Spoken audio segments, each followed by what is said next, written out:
Il y a un bureau de vote symbolique. Alors, il faut y aller, là, il y a un débarquement. Une privatisation de la Poste, ils n'y comptent pas. Eux, ce qu'ils veulent, c'est un référendum.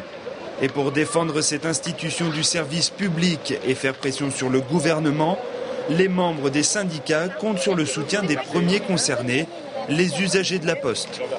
Actuellement, on a quand même le courrier régulièrement. Dans le cadre d'une privatisation, peut-être que s'il y a des postiers d'absents, on aura notre courrier dans 2 jours ou 3 jours après. Moi, je n'ai pas envie, par exemple, pour mon courrier, d'être obligé d'aller chez le boucher ou chez l'épicier du coin. Je trouve que on a besoin d'avoir des professionnels et les gens de la Poste sont des professionnels. Et c'est à eux qu'on doit avoir affaire et non comme ça démanteler les institutions publiques. Visiblement, les relais postes ne font pas l'unanimité et cela se comprend bien. Les Français sont attachés à leur service postal. Le gouvernement l'a même qualifié d'amortisseur social en période de crise.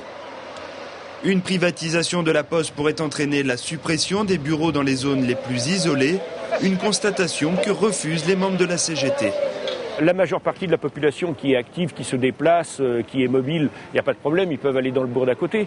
Mais les personnes très âgées, les personnes très jeunes, mineurs, qui n'ont pas de moyens de locomotion, quand il n'y a pas le bureau de poste, 15 km à la ronde, et qu'il n'y a pas forcément de transport en commun, c'est pas évident.